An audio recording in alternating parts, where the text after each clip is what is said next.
Desde el 28 de febrero el mundo tiene los ojos puestos en Irán, la última nación atacada por Donald Trump. El conflicto no es baladí, ya que ha comprometido el comercio internacional en la medida que las esquirlas de la guerra se han extendido a otras naciones como Arabia Saudita, Emiratos Árabes y Qatar, entre otras. El argumento repetido hasta el cansancio son las presuntas armas nucleares. El presidente de Estados Unidos proyecta una imagen de victoria internacional, incluso con bromas de mal gusto frente a la primera ministra japonesa Sanae Takaichi. I just do want to say that the war is proceeding very, very strongly. We're doing very, very well in Iran, knocking the hell out of them, and you have to do that. We can't let them have a nuclear weapon. They were 2 weeks away, in my opinion, 2 weeks away from having a nuclear weapon. You know, when we go in, we went in very hard, and we didn't tell anybody about it because we wanted surprise. Who knows better about surprise than Japan? Okay? Why didn't you tell me about Pearl Harbor? Okay? Pero como chilenos, ¿por qué debiera importarnos un conflicto tan lejano? En primer lugar, porque podría impactar nuestro bolsillo. Los precios de la benzina y el transporte público podrían estar entre los primeros efectos, mientras que expertos advierten que la inflación podría llegar al 3,5% en 12 meses, lejos de la meta del Banco Central. El gobierno de Kast ya enfrenta sus primeros desafíos en torno al MEPCO. El nivel de alza de precios que ha tenido el crudo la semana antepasada fue de las más altas, la más alta desde el año 1985 en una semana.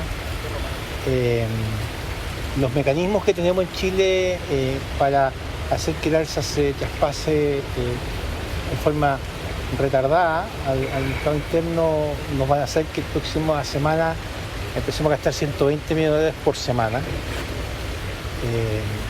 Eventualmente, si el precio se mantiene a estos niveles, el país podría terminar gastando 3.000 millones de dólares en total. Esto nos obliga a salir del titular inmediato y el discurso efectista, así como a pensar nuestra política pública mirando también la geopolítica con perspectiva chilena. Con esta reflexión iniciamos Cadena Nacional en esta jornada de día viernes.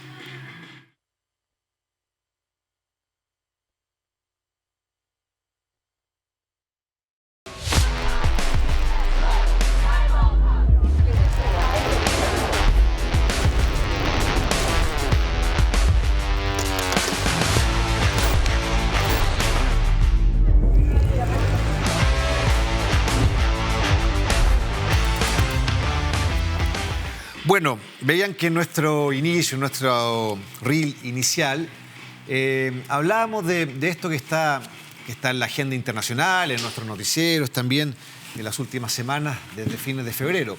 Pero siempre se habla mucho de los bombardeos de aquí para allá, qué es lo que significa, la crisis de estabilidad internacional, financiera, económica, que el petróleo.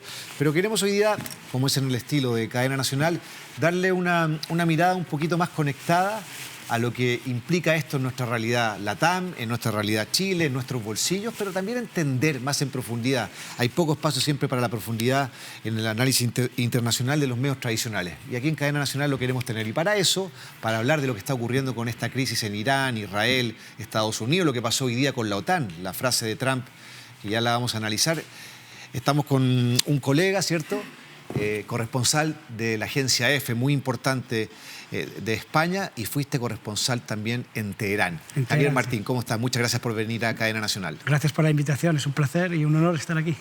Estás acá desde el 2022. Efectivamente, sí. ¿En Teherán estuviste el 2019 o 9? No, 2009. Bueno, otra realidad. Sí, completamente diferente. Bueno. Cuéntame un poco primero, partamos con la contingencia, por lo que pasó hoy día. La frase de Trump, al ver que no existe un apoyo restricto a la operación militar, sobre todo en el estrecho, de la OTAN, diciendo son unos cobardes, a sus socios militares en el fondo. ¿Qué te parece esto? Ya Trump no sorprende en nada. No, pero bueno, su dialéctica en el fondo. Sí, es su dialéctica, es su forma de dirigir el mundo como él cree que dirige el mundo, porque evidentemente él lo dirige igual que ha dirigido sus empresas. Digamos, como que él se considera que es el gran CEO del mundo. Un gerente general del mundo. Efectivamente, gerente general del mundo, y todos los presidentes que se sientan a su alrededor son su consejo de administración que tiene que seguir sus órdenes. Claro, se ha chocado con la realidad de la diplomacia internacional, de países sobre todo que han liderado en contra como España, pero yo creo que lo que demuestra esta frase es algo que sabemos desde el principio del conflicto, y que este es un conflicto que Estados Unidos no inició, o que no inició conscientemente, y al que se vio arrastrado por quien realmente lidera el conflicto, que es Israel, y es el que tiene los objetivos claros, ¿no? Entonces estamos hablando que Estados Unidos en cierta manera hace un seguidismo y no ha hecho o no hizo un estudio pleno de qué es lo que podía ocurrir y qué podía implicar este conflicto. Fíjate que leía en la semana que, y si no me equivoco, un medio español que indicaba que en la prensa más liberal de Estados Unidos está instalada esta teoría que linkeo con lo que tú me dijiste, de que Israel en cierta medida había falseado información sobre la gravedad del armamento, lo mismo que pasó con Irak, pero sí, internamente, exacto, y que eso impulsó a Trump, y que Trump hoy día está viendo que en realidad se metió en una camisa de 11 balas por un tema económico, que ya vamos a profundizar en eso.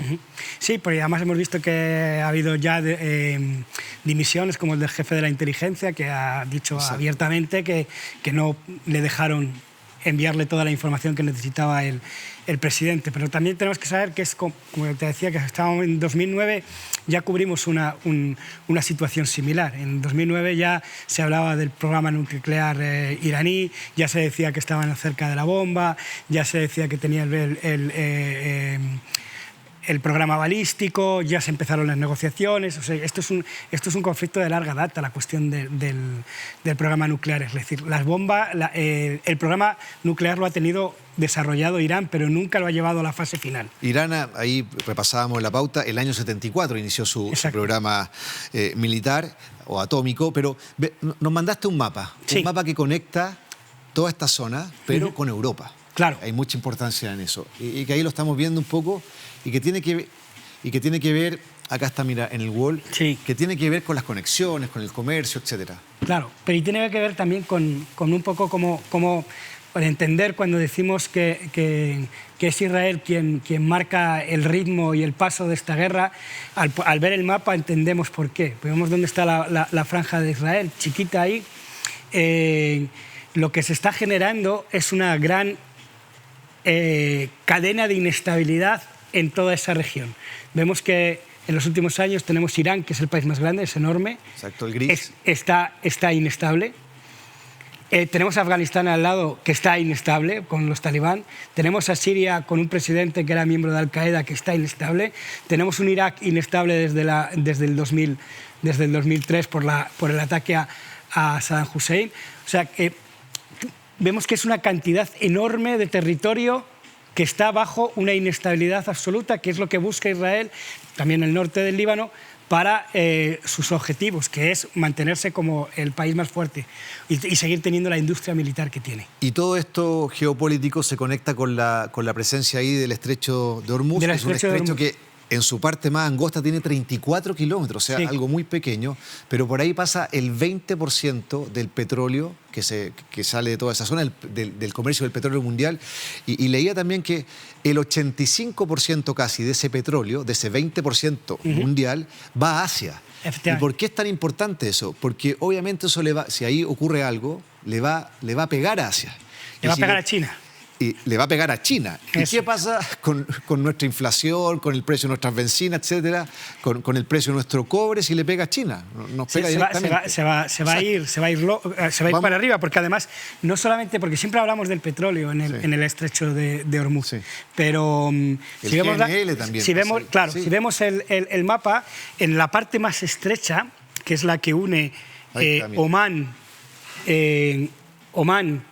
y Irán, esa zona donde pone estrecho de Hormuz, ahí está el mayor yacimiento de gas del mundo. Exacto. De gas, que lo comparten Omán y Irán. Es el más grande del mundo, más grande de los que hay en Rusia, el más grande que hay en todos los lados. Eso también impacta, porque el gas es casi tan importante como el petróleo. De hecho, es más importante que el petróleo, porque estamos hablando de que por ahí sale un 20% de petróleo, pero sale mucho más gas. Exacto, el GNL, que se llama el gas natural licuado. Vamos a hacer ese doble clic más rato en este bloque con lo que significa en el bolsillo del ciudadano común, por ejemplo, en Chile, todo esto que está ocurriendo. Pero hagamos un poco de contexto, de las raíces raíces históricas. Yo siempre, bueno, a los que nos gusta la historia decimos que para entender el presente y proyectar el futuro, lo primero que hay que hacer es mirar para atrás y entender el pasado. Con este régimen teocrático, con este régimen iraní, chiita, cuéntanos un poco, primero para ti la experiencia, ¿cómo fue vivir allá? ¿Cómo fue ser periodista en ese país? Bueno, fue un desafío porque, bueno, llegué en una época, llegué a principios de 2009, la situación era más o menos tranquila, estaba como en el poder el movimiento más moderado del régimen iraní, en el fondo, pero a los 6 meses hubo unas elecciones, ganó Ahmadinejad y todo se volvió una locura. Solamente estábamos 3 periodistas extranjeros o occidentales allí, pues me seguían, entraban en casa, no tenía permisos para viajar, a las protestas tenía que viajar disfrazado, a veces de mujer, a veces con una mujer detrás para que pareciera iraní, con estas barbas que me iba dejando. Era muy complicado, estábamos súper vigilados, la situación era muy tensa, había un estricto control, ahí es donde aprendí a ser un hacker, para poder saltarme todos los filtros que me impedían acceder a Internet, no solamente para tener información de lo que pasaba en el resto del mundo, sino para saber cómo había quedado mi equipo de fútbol, porque ni siquiera podía acceder a una... ¿Y cómo el día, me estoy metiendo ya en algo más mundano, pero me parece interesante, cómo el día a día de un ciudadano internacional de Occidente, que además tiene una profesión, un oficio, que en este tipo de regímenes no es muy bien visto, sobre todo cuando no pueden controlarlo totalmente, porque no son medios de su país? ¿Cómo es el día a día tuyo ya? No, el día a día es eso, es hacer mucho trabajo de calle, mucho contacto, intentar hablar con las personas, intentar también manejar al régimen, pero también saberte cuidar las espaldas, ¿no? O sea, yo siempre cuento la anécdota de que además hicieras lo que hicieras, estabas en sus manos. Yo recuerdo que viajó el vicepresidente de Ecuador para intentar llevar a hacer un trato, porque los iraníes siempre buscaban cómo sacar dinero y mover dinero fuera para saltarse los bloqueos y este tipo de cosas, ¿no? Y yo, como era importante para EFE, el vicepresidente de Ecuador, pues me permitieron estar con él en todas las visitas. Fuimos a visitar a Khamenei, fuimos a visitar a Khomeini, a Ahmadinejad, a Larijani.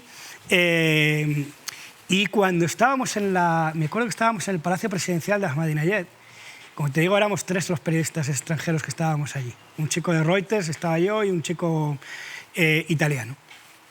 Y cuando íbamos a salir, o sea, claramente conocían y sabían quién era yo, pero cuando íbamos a salir, el jefe de gabinete de Ahmadinejad se me acercó y me preguntó: oye, tú eres italiano, ¿no?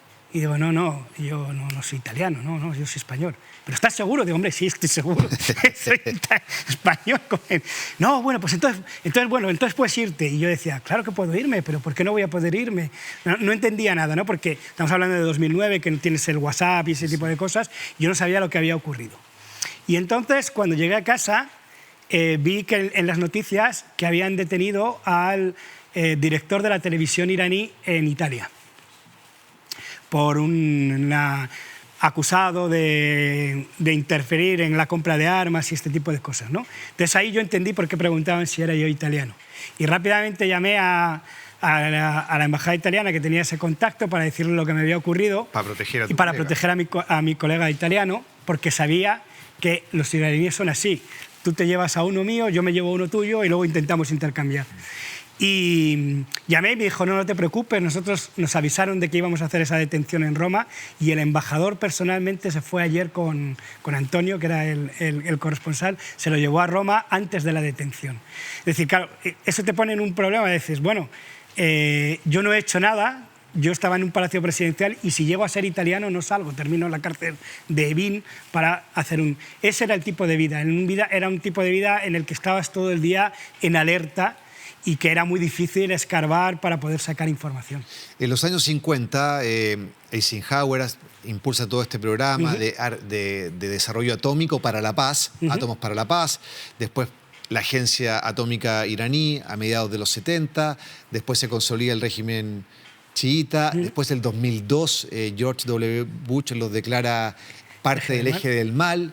Y así esto se va desencadenando en lo que está ahora el año 2026 de esta guerra. Claro, pero tenemos que entender que el conflicto es un conflicto de larga data, el de Estados Unidos con Irán, y en todo este recorrido que bien has explicado, siempre ha habido, fuera cual fuera el régimen, excepto cuando estuvo con el Shah de Persia, pero incluso con el Shah de Persia, siempre hubo un conflicto entre Estados Unidos e Irán. Es decir, ¿por qué y el Reino Unido en este caso? Es algo que viene del colonialismo.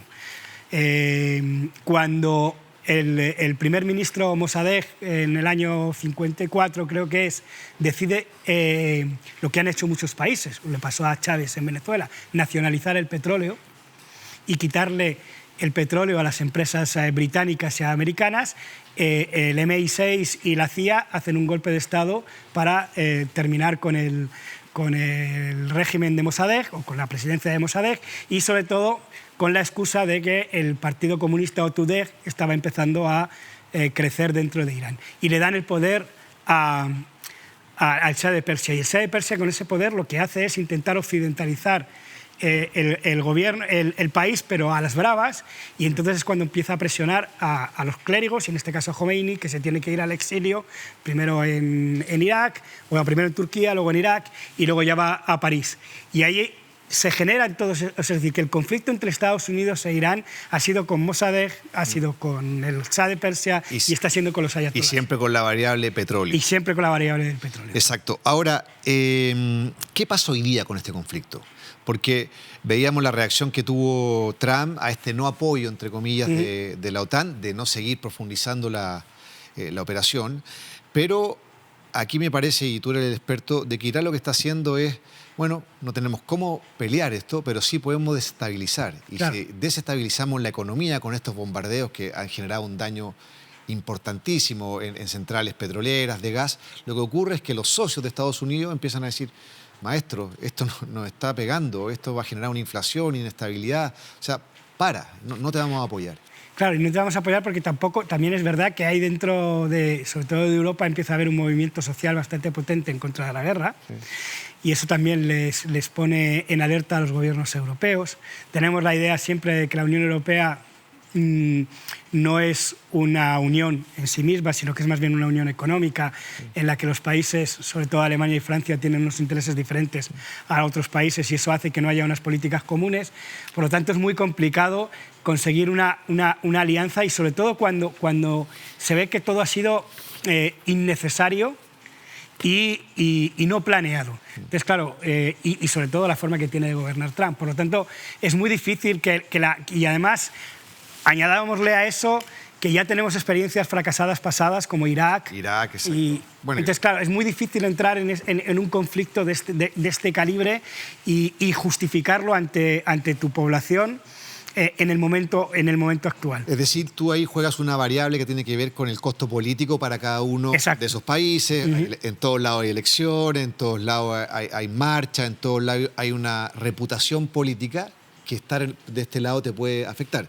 También está el tema económico. Tú decías, la Unión Europea es más bien una unión económica para muchos y lo que comentábamos de que esto va a generar un alza del precio del petróleo, del gas, y eso le va a pegar directamente a la economía.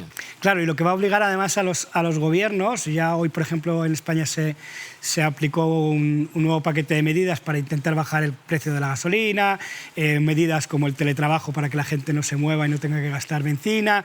Es decir, se está empezando ya a un movimiento para paliar los efectos, porque los efectos no los hemos visto todavía, porque es demasiado pronto, pero los vamos a ver a 2-3 meses. Es decir, el alza de la gasolina va a hacer un alza de los precios de la comida y del alquiler, de todo, pero eso lo vamos a empezar a notar en el bolsillo a partir del mes de abril o el mes de mayo. A pesar de que las compañías, ya sobre todo en España, hicieron el ajuste rápidamente, porque evidentemente una empresa nunca pierde dinero, pero el ajuste lo vamos a notar más en los bolsillos en los próximos 2 meses. Te saco un poco de la contingencia de este conflicto, vuelvo a hablar un poco de los medios, de los contenidos. Cuando estaba el 2009 en Teherán, y tú mismo decías, no había la digitalización de la información que existe hoy día, ¿te imaginabas que 2009, 17 años después, íbamos a estar en Chile hablando de este conflicto? O sea, ¿cómo esto se ha ido antes lo que uno veía como en las series, en las películas de Estados Unidos, ¿no? de los conflictos internacionales, hoy día ya el ciudadano común empieza a entender que en este mundo tan globalizado nos pega directamente en nuestro día a día, en nuestra felicidad. A propósito, hoy día el Día de la Felicidad. ¿Te imaginas? Sí, pero yo creo que yo no me lo imaginaba. Cosa que me parece bien. No llegaba a imaginar el efecto que podría tener tan a nivel global, porque no estábamos todavía en la globalización, estábamos todavía en mantillas, ¿no? Es decir, todo lo que ha ocurrido con las redes sociales, con Twitter, con WhatsApp, nos ha hecho que el mundo sea más pequeño, en cierta manera, o que estemos todos más conectados. Porque ustedes, los europeos, siempre estuvieron conectados al mundo, por una cosa histórica, por una cosa geográfica. Pero nosotros, imagínate de lo que somos, o sea, estamos, como se dice, en el culo del mundo, y llegar acá es largo, es difícil, es caro, detrás de una cordillera, rodeado por el mar.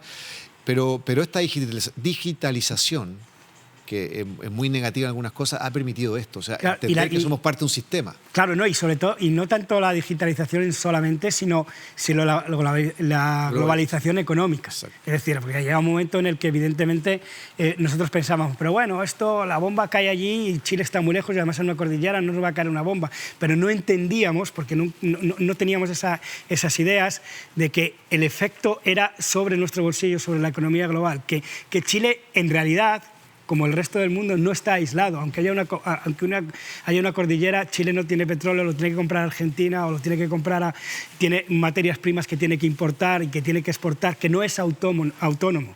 Ni Chile ni ningún país en el mundo es autónomo. Todos tenemos conexiones, todos los países tienen conexiones o vínculos económicos con otros países. Por lo tanto, en cuanto hay una ola en algún país, eso va a repercutir.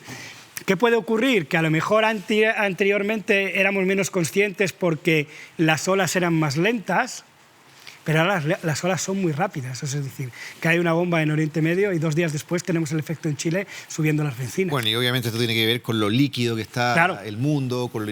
El otro día veía un podcast que decía, la única estabilidad que tienen los mercados es la inestabilidad. Claro. O sea, hoy esperar, no, ya se va a calmar esto, es que cuando se calme esto va a aparecer otra cosa. Entonces hoy día hay que aprender las organizaciones, nosotros mismos, hay que aprender a navegar la inestabilidad. Ahí está el valor que tienen que tener las nuevas empresas, por ejemplo, los gobiernos, los líderes, de saber manejarse en esta inestabilidad, tener esta flexibilidad, esta capacidad adaptativa.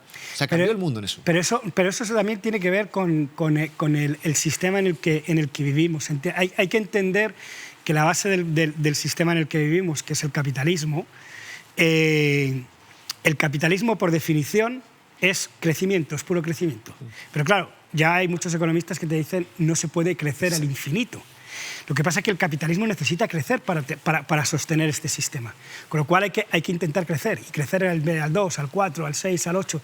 Y entonces, para poder crecer, cuando se estanca el crecimiento, nos damos cuenta de que cuando el crecimiento se estanca, pero se estanca por sí mismo, porque no es posible crecer siempre, se generan conflictos. Y tenemos la pandemia, y la pandemia nos permite manejar el crecimiento. Tenemos las guerras y empieza el crecimiento, porque el crecimiento al final la economía va a crecer de otra manera, pero va a intentar crecer. Es decir, es el propio sistema capitalista el que nos lleva a esta espiral o es cíclica de guerra, crecimiento, guerra, crecimiento, guerra, crecimiento.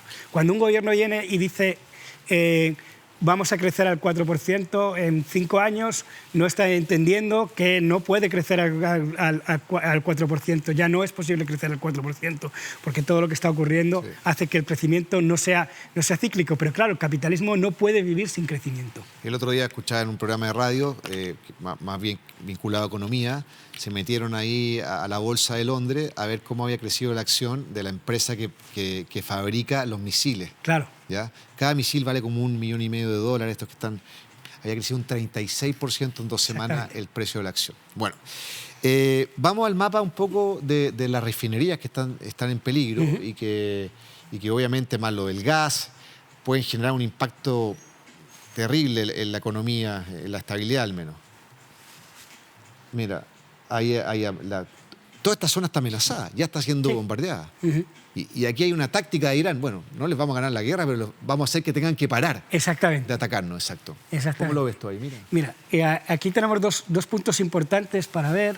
Uno es la isla de Hark, que es una isla muy pequeñita, que hay ahí a unos 30 kilómetros de Irán, que es importante porque esa zona del estrecho de Hormuz no tiene muchos espacios para que los grandes petroleros fondeen, porque no es muy profundo, ¿vale?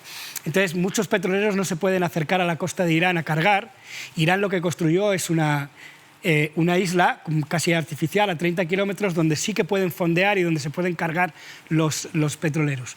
Esa isla es el fundamento porque si tú no te puedes acercar a esa isla, la industria petrolera de Irán desaparece.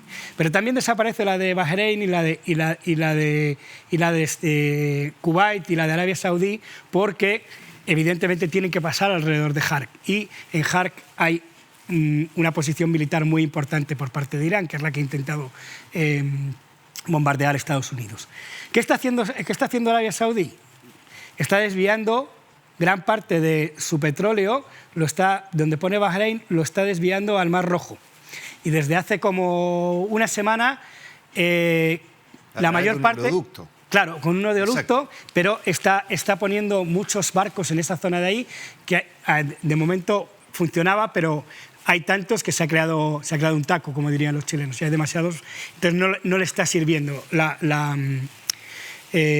táctica de intentar sacar el petróleo por el otro lado. Por lo tanto, Irán va a seguir en esa táctica para presionar cada vez más. ¿Cómo podemos salir o cómo se puede salir de esta espiral? ¿O cuál es el siguiente paso en el que complicaría toda la guerra? Algo que no aparece ahí, del que no estábamos hablando, pero en los mismos puntos prácticamente donde vemos intereses petroleros, lo que hay es desalinizadoras de agua. Ese es el punto clave de la guerra a día de hoy, porque tanto Arabia Saudí como Irán no tienen agua potable. Dependen de las desalinizadoras. O sea, Estamos hablando del desierto. Sí, sí, sí. Entonces, Irán, que es más grande y sí que tiene agua en el norte, en las zonas que ya están más cerca de Azerbaiyán, de las antiguas repúblicas soviéticas, es muy verde, es muy bonito, hay unas montañas espectaculares, se parece mucho a Chile en ciertas partes, pero todo lo que es el borde del Golfo Pérsico no tiene agua. Y Teherán no tiene agua, y tiene 20 millones de habitantes. Si empiezan a bombardear las desalinizadoras de agua, tanto los dos lados, Irán las de Arabia Saudí o Estados Unidos las de Irán, entonces ahí la guerra entra en una fase casi apocalíptica. Oye, lo veíamos en el reel inicial, insisto, de Trump no sorprende nada, pero la broma esta frente a la primera ministra japonesa ya es un tema de... Ahora, tiene un contexto la broma, porque si uno lee solo el titular de que la sorpresa, uno pensaba que la sorpresa era la bomba atómica. Ellos saben lo que es sorpresa, pero él después contextualiza, ellos nos sorprendieron con Pearl Harbor. O sea, pero igual es... O sea, pero es la manera de... No existe diplomacia. La diplomacia internacional de Trump no existe diplomacia. No hay diplomacia para nada. Digo, o sea, es muy interesante ver el documental, aunque evita varias cosas problemáticas, como que la vez que Trump se arruina con los casinos en Salt Lake City, en Atlantic City, cerca del año 89. Y hay un libro muy bueno de una periodista de Reuters que habla de cómo Putin llega al poder desde abajo hasta el final, y ahí te demuestra que a Trump lo salvó Putin de la... ¿Por qué? Sí, porque fue el que le dio el dinero para sacarle de la ruina de los casinos del Taj Mahal en el año 89. Y ahí son las conexiones entre Rusia y la mafia rusa y Trump, están bien establecidas, y este libro, digo, es una periodista de Reuters y que se titula el libro Los hombres de Putin, es súper interesante. Entonces, cuando vemos la vida de Trump, es interesante volver a ver la vida de Trump.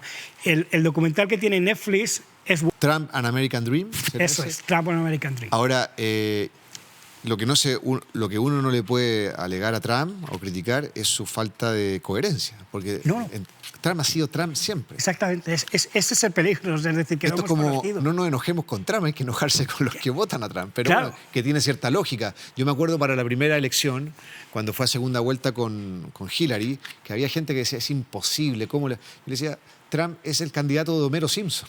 ¿Sí? Y Homero Simpson es, bueno, apareció en un capítulo hace 15 años. Homero Simpson es la mayoría de Estados Unidos. Nosotros estamos muy hipnotizados por lo que son las costas. Pero eso es demasiado sofisticado. Ese no es Ese no es Estados Unidos. el votante americano. Estamos hablando de un país de 300 millones de habitantes que la mayor parte de ellos viven en condiciones muy difíciles, ¿no? Y con un nacionalismo que está muy agarrado a la sociedad a través de las películas bélicas, de Hollywood, ¿no? Las películas de Vietnam, las películas del pobre Chuck Norris que murió hoy. Sí, murió Chuck Norris, Chuck Norris. 86 años. Pero digamos como que la propaganda americana siempre ha sido, somos un gran país. Él no inventó lo de Make America Great Again, eso ya viene de Ronald Reagan. Entonces, es un país muy pagado de sí mismo, que no mira hacia el pasado, que se queda muy pegado a su presente y evidentemente puede llegar a su... y que está también en el que hacerse rico es el objetivo, porque ese es el sueño americano, y entonces los ricos están bien vistos, aunque sean como Trump. O sea, realmente lo que estamos viendo es que hay una transición, y esto yo creo que lo estudiarán los historiadores del futuro.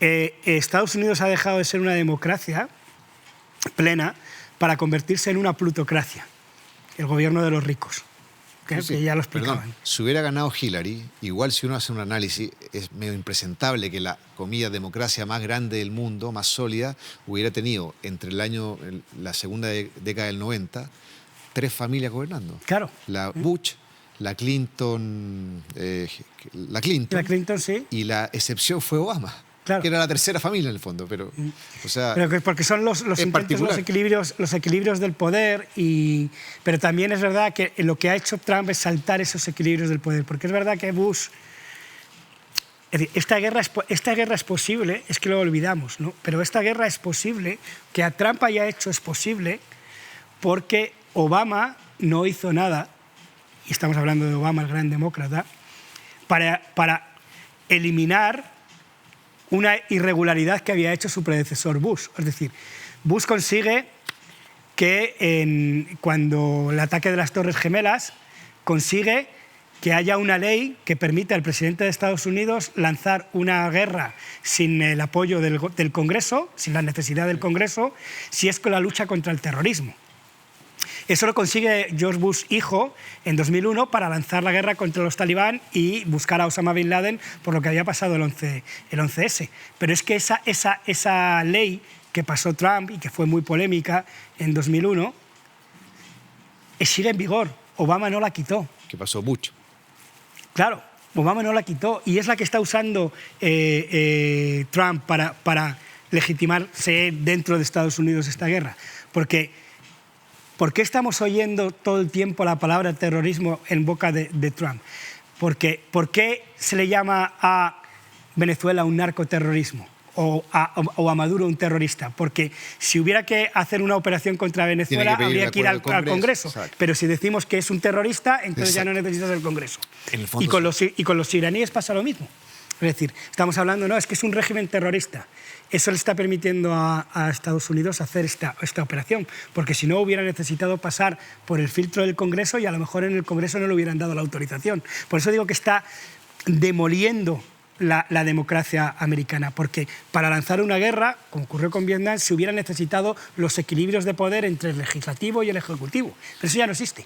Javier, como español, ¿qué te pareció toda esta situación cuando Trump amenaza a España por no dejarlo utilizar las bases españolas en este conflicto? ¿Cómo lo tomó la opinión pública, por ejemplo? ¿Le dio credibilidad al gobierno, al jefe de gobierno? Sí, tenemos dos lecturas en lo que es la táctica de Pedro Sánchez del gobierno español. Tenemos que ver en política interna. Era un momento muy delicado para el actual presidente del gobierno, con muchos problemas, con un descenso importante en las elecciones, perdiendo elecciones municipales frente a la derecha y a la ultraderecha, y el no a la guerra, que está muy dentro del ADN de los españoles, ahora explico por qué, le ha permitido reflotar. Y hemos visto que en las últimas elecciones el Partido Socialista está reflotando y la imagen del presidente y del Partido Socialista está reflotando. Por lo tanto, evidentemente, la guerra Y este discurso para la guerra a nivel interno le favorece mucho al actual presidente del gobierno y lo va a explotar en ese sentido. Javier. Pero luego, a nivel internacional le posiciona muy bien dentro de Europa para intentar lo que ha intentado España mucho tiempo, y es romper el eje que forman Francia y Alemania. Bueno, y además lo hace salir en la prensa internacional no por escándalos de corrupción, sino liderando una postura que es popular. Volvamos al Estrecho de Hormuz, a los mapas y de todo lo que tiene que ver ahora con el bloqueo aéreo, que está, o el bloqueo marítimo en este caso. Partamos por el bloqueo marítimo. Mira, está la escoba ahí, o sea... Sí, o sea... Es que es una franja muy pequeña y como te digo, además, es que no solamente es que sea muy estrecha, sino que la capacidad de navegación de los grandes buques es limitadísima porque no es muy profundo. No hay mucha profundidad, por lo tanto los superpetroleros solamente pueden pasar por puntos muy exactos que, si los tienes bien mapeados, como los tiene el gobierno iraní, pues en ese momento tú puedes parar un montón de petroleros. Oye, hablemos un poco, cruzando esta política internacional que conocen muy bien, con la interna de Estados Unidos, que permitió, o que fue el discurso de cabecera de Trump para esta segunda elección en su campaña. Vuelve a potenciar esto de hagamos fuerte a América, hagamos las competitivas y nos vamos a encargar de la economía interna, que es lo que nos importa. Han dado mal los números macro de la economía estadounidense. Algunos dicen que... Y además él prometió que no nos vamos a seguir metiendo en conflictos internacionales, que lo único que hacemos es perder plata con eso. Y se pierden vidas de nuestros soldados. Bueno, ha sido todo lo contrario. Primero, no han dado bien la economía en términos macro y ha reforzado la presencia de Estados Unidos, lo que pasó en Venezuela, lo que está haciendo ahora. Esto también tiene un análisis político de conveniencia interna, ¿o tú crees que Trump ya está sobre esas cosas? No, tiene dos puntos. O sea, es verdad que yo creo que Trump está preocupado y quiere acabar esta guerra por diferentes razones, no solamente por el petróleo, sino porque tiene unas elecciones de medio mandato en noviembre y esto no le favorece. Hay gente que dice que lo que está intentando es que esas elecciones no se celebren, con lo cual seguirá... Porque están en estado de emergencia. Claro, destruyendo lo que es la democracia americana. Pero si bien el efecto y el control de lo que es la economía interna americana tiene mucho que ver con lo que él prometía de no meternos en una guerra, tenemos que entender que gran parte de la economía americana, la inflación y otras cuestiones económicas tienen mucho que ver con el dólar. ¿Y por qué digo que tiene que ver con el dólar? Estados Unidos tiene el mundo inundado de dólares y eso es bueno para Estados Unidos, le permite controlar la inflación. Por lo tanto, por eso hay tantos dólares en el mundo. Inundó de dólares el mundo, Estados Unidos, porque eso le permite emitir moneda sin que haya un impacto en el interior. Imprime papel sin generar inflación. Claro, entonces, ¿por qué Estados Unidos le interesa acabar con Gaddafi? ¿Por qué a Estados Unidos le interesa acabar con Saddam Hussein? ¿Por qué a Estados Unidos le interesa acabar con Maduro? Porque tanto Saddam Hussein como Gaddafi, como Maduro, estaban evitando una ley no escrita internacional que dice que el petróleo se tiene que transar en dólares. Hay que comprar y venderlos. El petróleo solo se compra y se vende en dólares, no se compra en otra moneda. Por eso, cuando la Unión Europea lo compra en euros, Trump está en contra de la Unión Europea. Por eso, cuando Venezuela empieza a vender petróleo a China, pero no lo vende en dólares, sino que lo cambia por yuanes o por proyectos, le está generando un problema a Estados Unidos. Cuando Gaddafi empieza a vender el petróleo en oro o en euros y no en dólares, le está generando un problema a la economía americana. Entonces, lo que necesita Trump para controlar su economía americana es que el dólar siga inundando y que haya un dólar fuerte por todo el mundo. Y por eso hace conflictos, por eso fue contra Maduro, por eso estamos viendo... Cuba no tiene que ver, es otra historia, pero todo lo que tenga que ver con el petróleo y Estados Unidos, detrás está la necesidad de que el dólar siga siendo la moneda de curso para todo el mundo. Y China es lo que ha intentado desde la primera... cuando Trump llega al poder, lo que se da cuenta la primera vez es que China está haciendo todo lo contrario. Está intentando que el dólar, aparte de comprar la deuda americana, porque China ha comprado toda la deuda americana, lo que está haciendo es intentar que el dólar deje de ser. Oye, Javier, muy interesante todo y para linkearlo ahora para cerrar con la discusión que tenemos ahora en Chile con el MEPCO, por ejemplo. Porque justo este anuncio del gobierno, no sé si llega en el mejor momento, no sé si es el momento de terminar con ese buffer, en el fondo de estabilización del precio, cuando el precio se va a disparar con todo. Exactamente, ¿no? Y yo creo que además hay un análisis, desde mi punto de vista, hay un análisis equivocado del nuevo gobierno sobre los caminos que va a tomar la política económica del mundo. Digo que cuando escuchas que vamos a crecer al 4% en 4 años, sabemos que no es factible por los vaivenes y por todo el impacto que va a tener esta guerra, es decir, no va a ser posible. No va a ser posible generar más empleo en las condiciones en las que hay. Creo que hay un análisis que es una perspectiva. Decir que se ha hecho mal porque se ha mantenido un crecimiento del 2,5 durante una época muy complicada y que se puede mantener del 2,5, creo que eso es lo realista. Y que además vienen o pueden venir azotes o ondas expansivas que no esperamos. Es decir, al final tenemos que entender que en el fondo de todo esto que hemos estado hablando hay un pulso entre China y Estados Unidos por ser el nuevo imperio del mundo. Y entonces Trump le presiona mucho a países, como le pasaba a Venezuela, dejen de venderle petróleo a China, a Irán deje de venderle petróleo a China, y si ustedes no me hacen caso les hago una guerra, y si ustedes Venezuela no me hacen caso echo a Maduro. ¿Quién es el mayor importador de cobre chileno? China. Y por eso, ¿y qué pasa si de repente en otra escala le molestó lo del cable? Claro. Por ejemplo. Entonces, ¿pero qué ocurriría?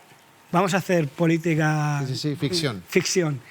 ¿Qué pasaría si Trump le pide al actual gobierno que deje vender cobre a China? Que lo podría hacer. Que lo podría hacer.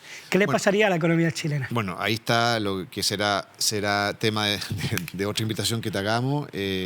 No, pero el litio, las tierras raras, por todo. eso, O sea, sería terrible. O sea, el impacto de la exportación de cobre a Estados Unidos es muy menor en relación a lo que pasa con China. Pero hay gestos. Tú sabes que la diplomacia...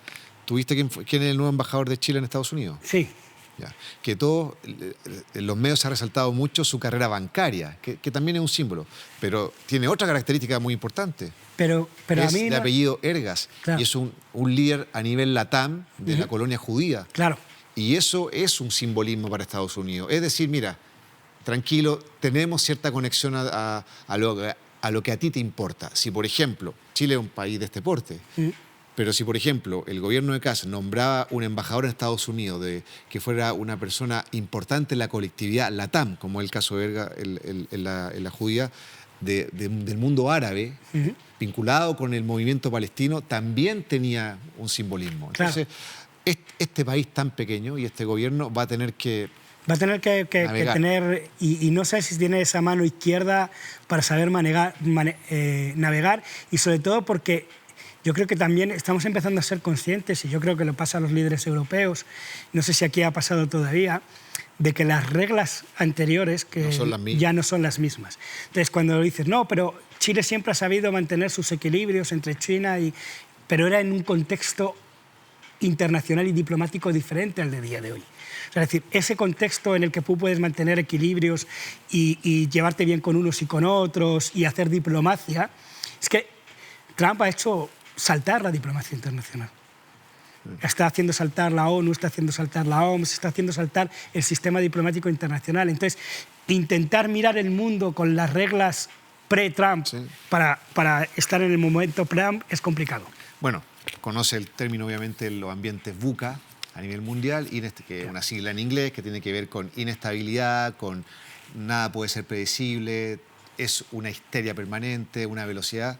Ya estamos en el post-VUCA. Sí, exactamente, estamos en el post-VUCA. Javier Martín, corresponsal de Agencia EFE en Chile, te queremos agradecer por esta conversación. Gracias a ustedes. Me cuentan que eres amigo de la casa, así que sí, te vamos a estar alguna vez siempre. Y es un tema terrible, una guerra. Al final nos olvidamos, hablamos como si fuera un tablero. ¿Te acuerdas? Nosotros que somos más o menos contemporáneos, uno jugaba al War. Al War, sí, exactamente, sí. Pero hay gente también que sufre, hay gente que pierde familiares, que vive con miedo, así que es terrible. Ese es el drama. Exacto, que esté muy bien. Gracias. Y nosotros hacemos la pausa acá en Cadena Nacional y ya volvemos para profundizar en esto, pero más vinculado a nuestra economía, a cómo nos va a pegar en el bolsillo, qué es lo que va a pasar con nuestra inflación, qué es lo que va a pasar con el precio del cobre, qué va a pasar con el Merco. Ya volvemos.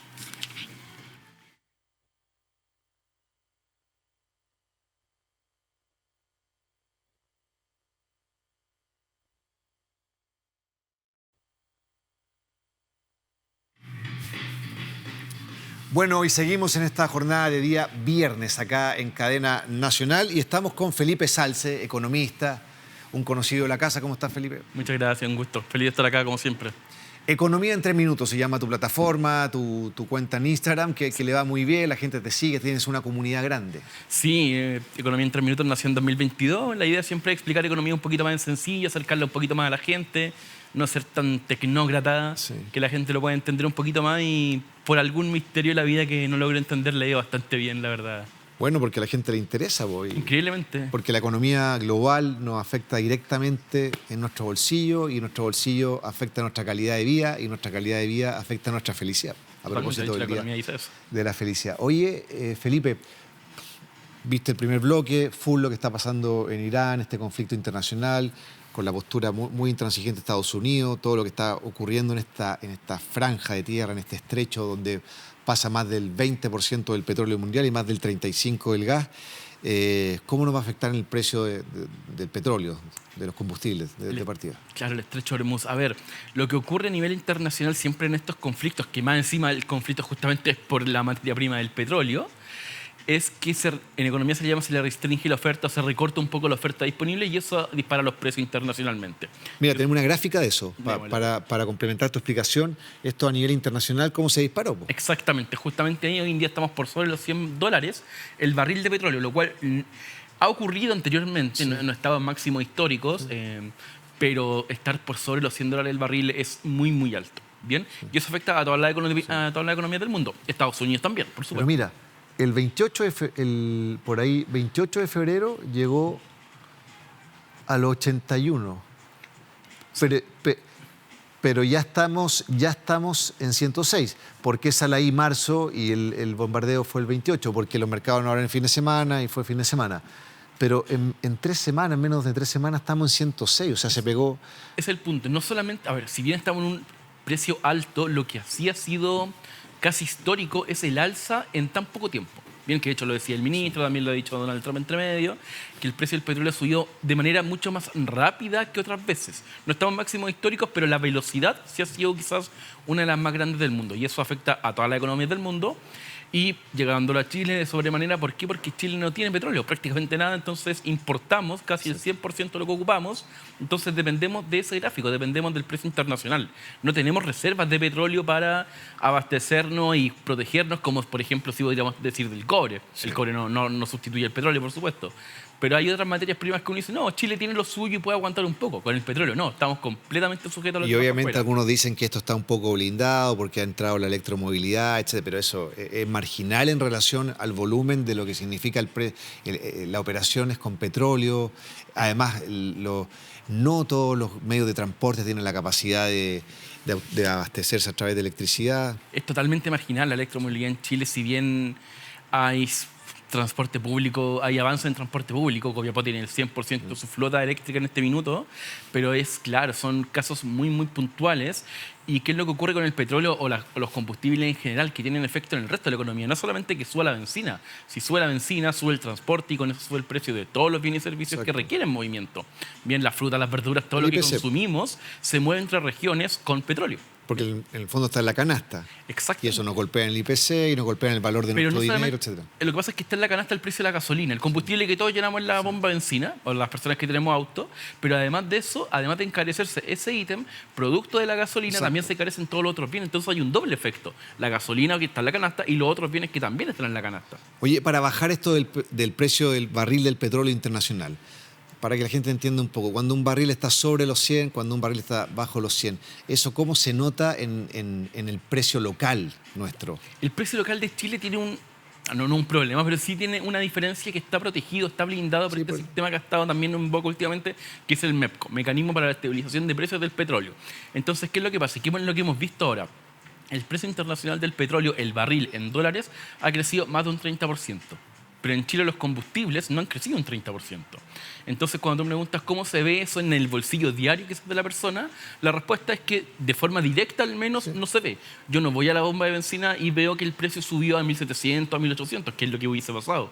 Bien, veo que sube, no sé, 30 pesos, 40 pesos, no, perdón, 40 no, 20 o 30 más o menos, pero eso además cada cierto tiempo establecido, que es cada 3 semanas. Sí. El precio de los combustibles en Chile no está regulado, pero sí lo que está regulado es su alza, y con ese mecanismo del MEPCO. Entonces, en el diario vivir, por así decirlo, la gente no lo va a notar de forma directa. De forma indirecta a través de quizá otros componentes, como la inflación. Y ni de manera inmediata, obviamente, por este estabilizador, este buffer que... el presidente Kast dijo que el MEPCO no es suficiente. Está todo este anuncio que hizo el ministro Godoy. Escuchemos a José Antonio Kast. Señalaba el ministro de Hacienda, nosotros en una semana podemos perder entre 50 hasta, dependiendo del valor del petróleo, hasta 100, 200, 150, 200 millones de dólares. ¿Vamos a evitar el alza del petróleo con la política del MEPCO? Claramente no.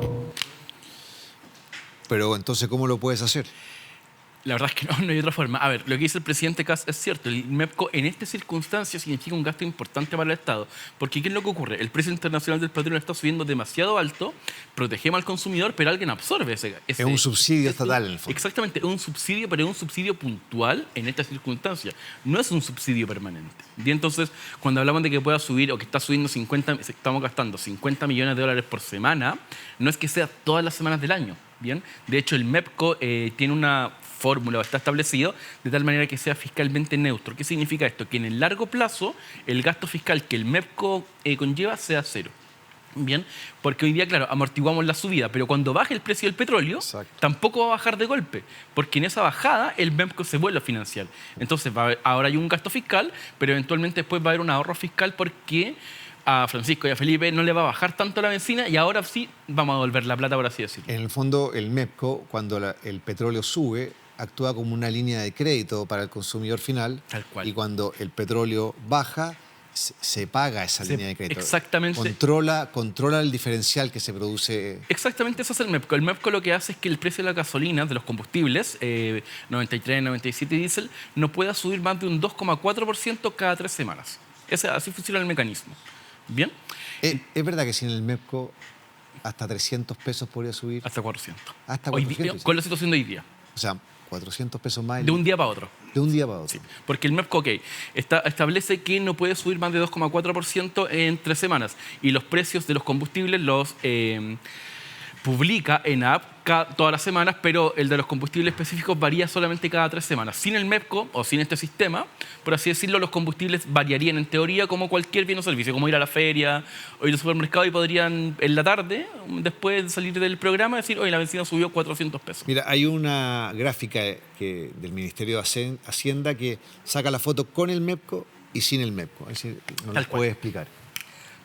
Tal cual, ese documento relativamente, bueno, se actualiza en realidad, que es cómo varía el precio de los combustibles 93, 97 y el diésel o el petróleo, sin MEPCO, la línea azul, que sería este mundo paralelo, y el precio con MEPCO, que es el que nosotros vemos. ¿Y qué es lo que importa acá que se vea? Es que si te fijas el precio con MEPCO, si bien sube y baja, por supuesto, pero lo hace de manera mucho más suave y mucho más lenta. Y acá, por ejemplo, lo importante en 2022, cuando también habían temas importantes con el petróleo. Sin MEPCO, la gasolina de 97 hubiese superado los 1.700 pesos. Jamás en Chile o en Santiago, al menos esos son precios de Santiago, se vieron esos precios. Se llegó a 1.200, 1.300 incluso, pero no a 1.700, no a 1.600 pesos el litro. Eso es lo que hace el MEPCO, protege esa subida y bajada. Acá, como siempre ocurre cuando hay un cambio de gobierno y anuncios, muchas veces y lamentablemente la discusión más que técnica se transforma en una discusión ideológica, etcétera. Pero ¿qué dicen los expertos? ¿Cómo se maneja esto a nivel internacional? ¿Que deben existir estos mecanismos estabilizadores o que debe ser más, que manda al mercado, que no debe subsidiar el Estado el precio. Que hay un mecanismo de amortiguación del precio del petróleo en realidad no es usual. Muchos países desarrollados no lo tienen, pero muchos países desarrollados o estos países desarrollados tienen petróleo. Bien, tienen otros sistemas. Tienen a qué acudir en una situación de emergencia. Claro. Además, ellos tienen precios del petróleo más baratos porque están más cerca de la fuente del petróleo. El petróleo que nosotros traemos viene principalmente de Medio Oriente, entonces igual es caro. Para nosotros, los combustibles en Chile es realmente muy, muy costoso. Porque primero no tenemos y segundo porque estamos muy lejos de las fuentes de petróleo. El resto de los países, es cierto, no tienen estos mecanismos y están sujetos a estos vaivenes del mercado mucho más directos que nosotros en Chile porque no tienen MEPCO, pero los vaivenes de ellos también son más suaves y además son economías mucho más fuertes con bolsillos, por así decirlo, que pueden sostenerlo bastante bien, o mejor que nosotros al menos. Mira, distintos economistas, analistas, especialistas en esta materia han hablado sobre esta situación que se está viviendo, la polémica que hay por la eliminación o no del MEPCO que anunció el ministro Quirós. Emanuel Santos, que es analista de mercado, ¿cierto? Ahí, ex ante. El MEPCO fue diseñado para amortiguar volatilidad de corto plazo, no para absorber shocks sostenidos. En este escenario se transforma en un pasivo fiscal abierto sin techo. Para ti, ¿tiene razón? Tiene razón en el sentido que el MEPCO exactamente es para fluctuaciones de corto plazo. Bien, pero nosotros en esta situación o se espera que no estemos ante un nuevo mundo que se mantenga. Nadie espera que el precio del petróleo se mantenga en 100 o 120 durante todo el año. Entonces, de nuevo, va a ser algo de corto plazo y debiese pasar. Otra opinión. Eizaguirre de JP Morgan. En mi opinión personal, el mercado está subestimando la probabilidad de escenarios más graves que el que estamos viendo hoy, que es lo que decía Javier en el primer bloque.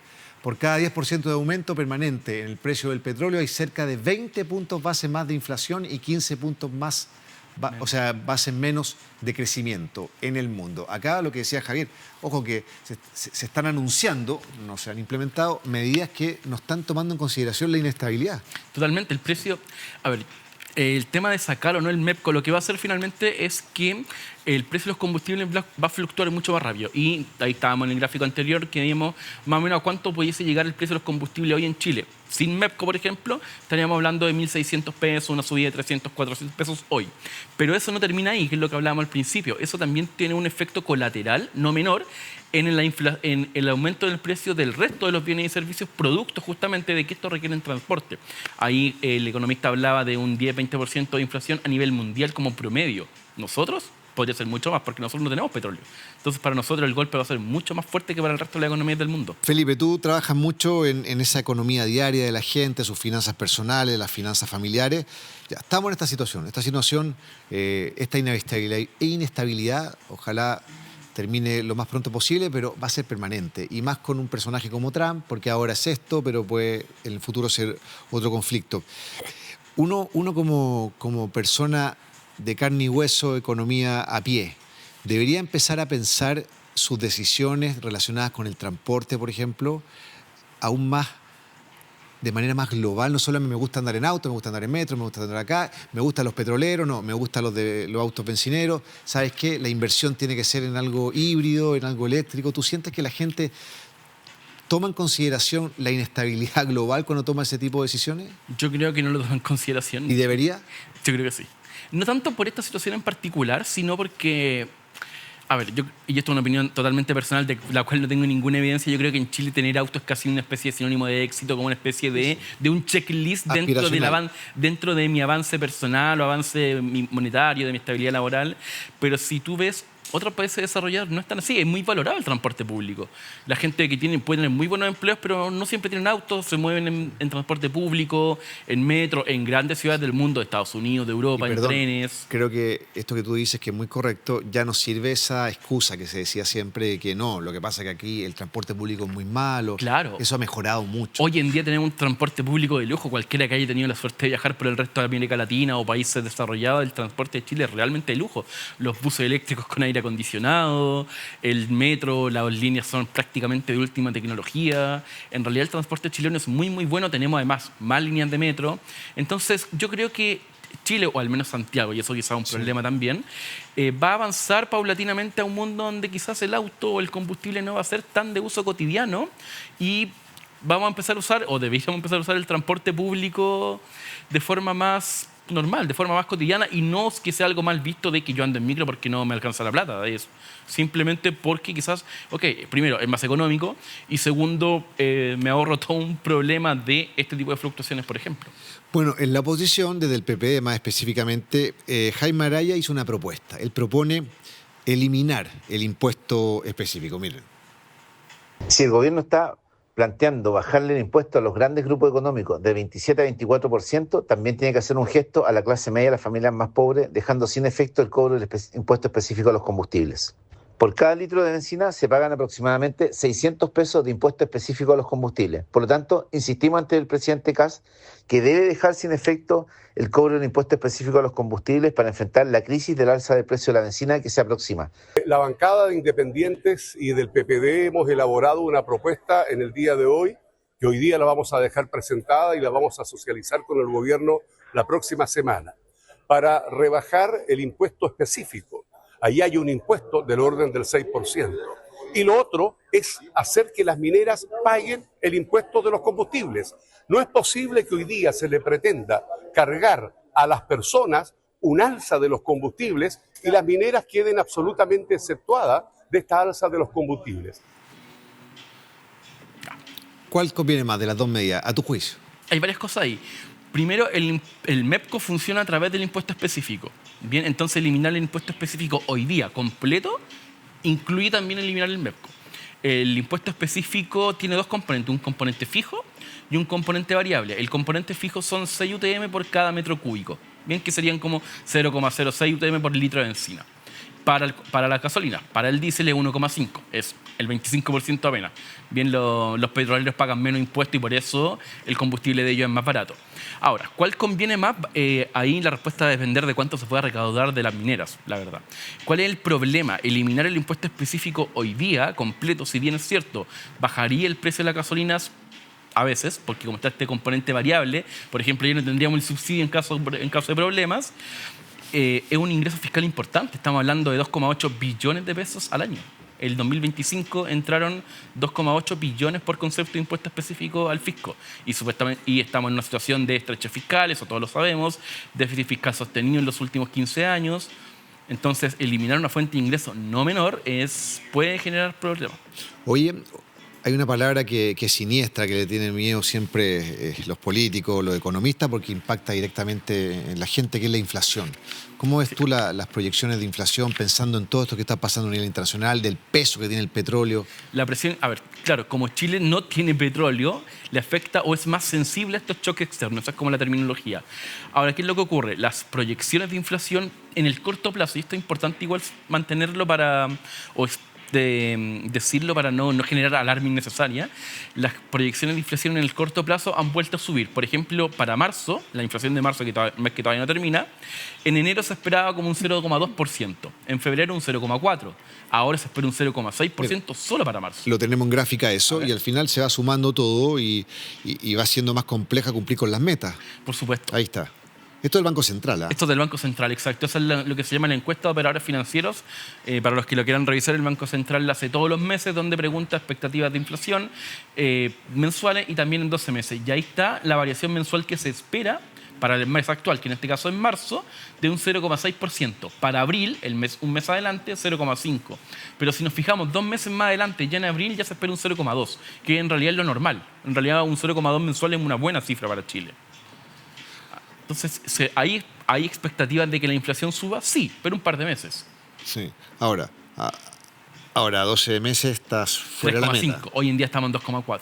Exacto. Entonces, hay una expectativa de que la inflación vuelva a rebotar, pero no tenemos todavía tan cerca la pandemia y todo lo que pasó, que en realidad esas cifras como que distorsionan todo. No vamos a estar cerca de eso ni de cerca. Ahora, siempre eso va a depender de qué es lo que ocurra con la guerra. Si termina hoy día o termina en 3 meses más, el escenario es completamente distinto. Y esto, por supuesto, que puede cambiar todos los días. Y lo hemos visto incluso con un discurso presidencial que haga subir o bajar el precio de algún commodity como el petróleo. Oye, Felipe, en tu plataforma Economía en 3 minutos, existe una comunidad. Cuando hay comunidad hay diálogo, hay preguntas y todo. ¿Qué es lo que más le preocupa a la gente que te sigue? ¿Qué le preocupa al padre de familia, al joven, en relación a la economía? ¿Qué es lo que siempre te pregunta? A ver, lo que siempre me preguntan es Yo creo que en el último tiempo, principalmente con el tema de la inflación, a ver, en la última semana principalmente el tema del MEPCO. Y en el último, yo diría, el año, el tema de las tasas de interés, de los créditos hipotecarios, de los créditos de consumo. Si, oye, ¿cuándo van a bajar las tasas? Es como una pregunta más habitual. Bueno, está bueno eso porque esto le pega directo. Totalmente, O sea, porque había una expectativa que bajaran las tasas, lo que reactivaría todo el tema de la compra y venta, sobre todo. Sí. Haría que bajaran los arriendos, que están carísimos. ¿Por qué? Porque la gente ya, como no puede comprar, como no le dan o no le alcanza para un crédito que es muy caro, o no le dan el crédito, tiene que arrendar más.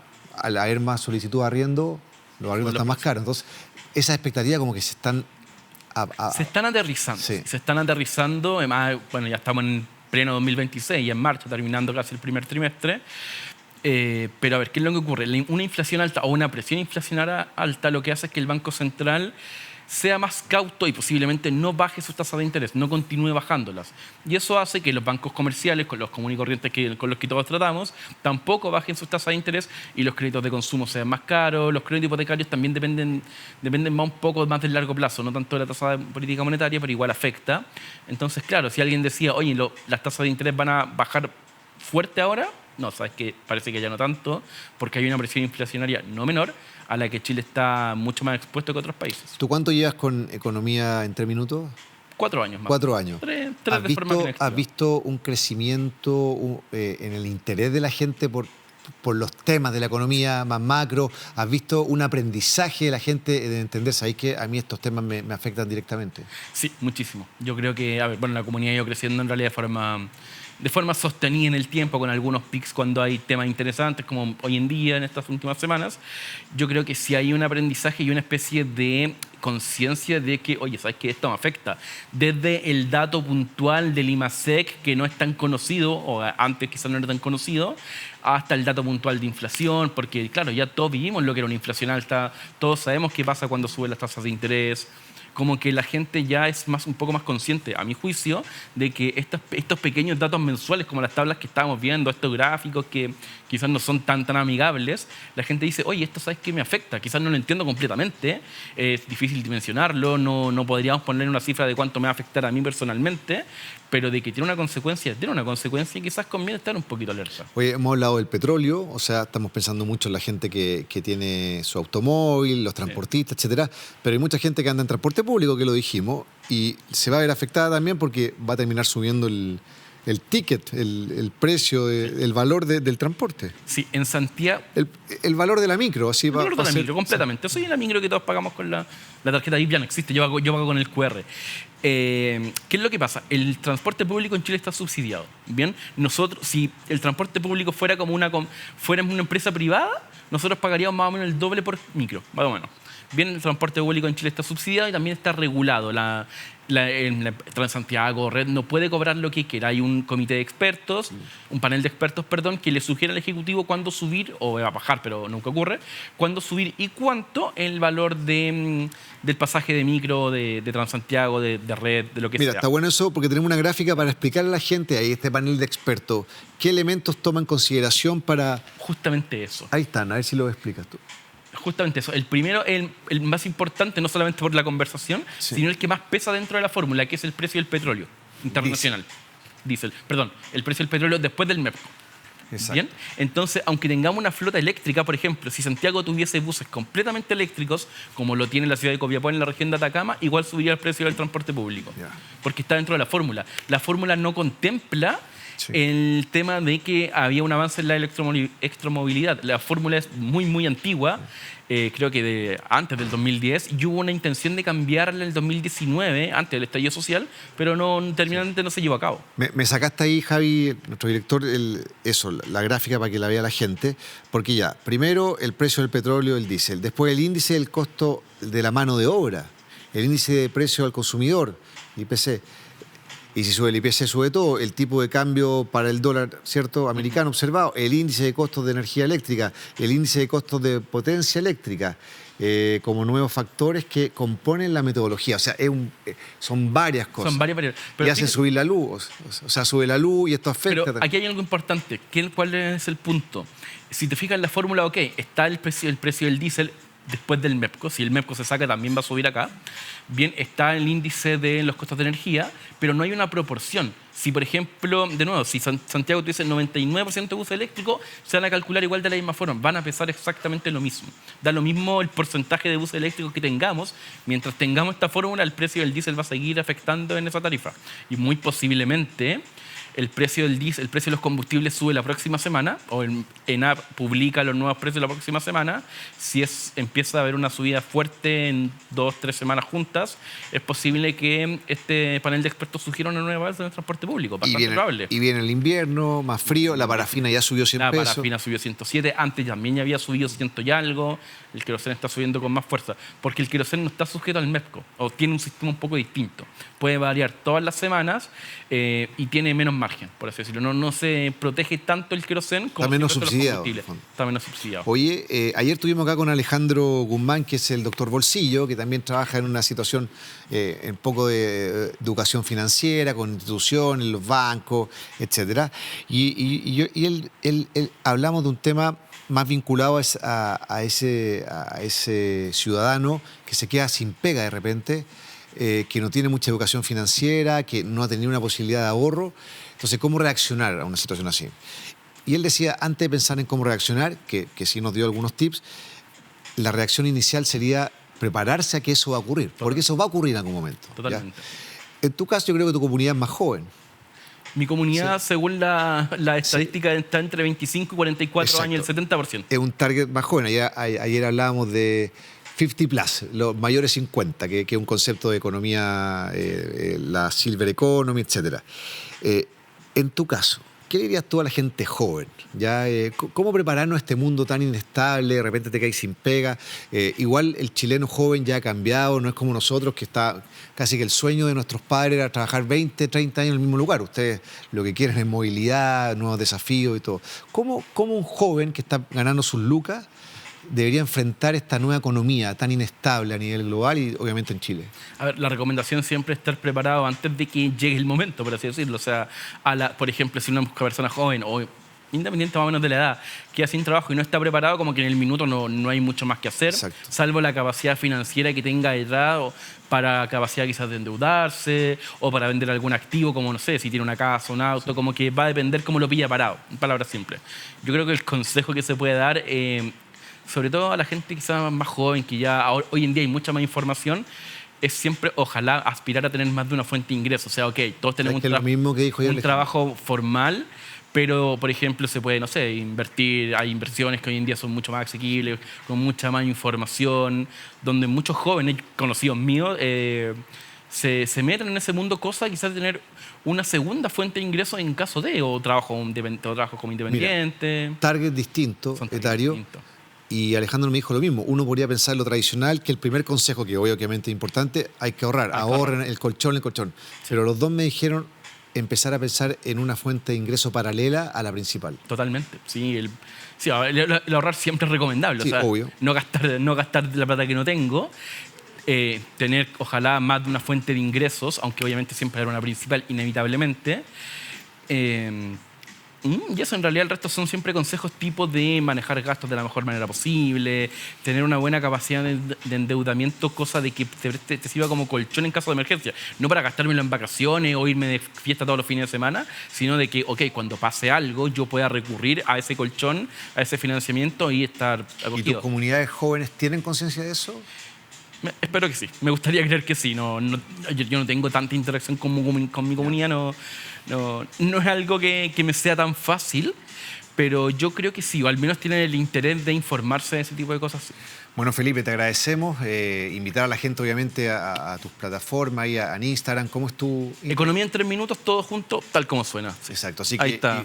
Y mucha suerte en lo que venga. Y te Muchas invitamos gracias, a despedir a la gente. Jornada de día viernes, ponte de pie. Gracias por venir. No, gracias a ti por la invitación. Hoy día es un día especial, el Día de la Felicidad, pero murió Chuck Norris. 86. Yo crecí con Chuck Norris. Sí. O sea, era viejo ya cuando estaba, pero... Si muere Chuck Norris, que nos podemos morir cualquiera. ¿cierto? No, si le pasó a él, ¿qué nos queda a nosotros? Nos vamos. Hasta el lunes. Chao. Chao. Vamos.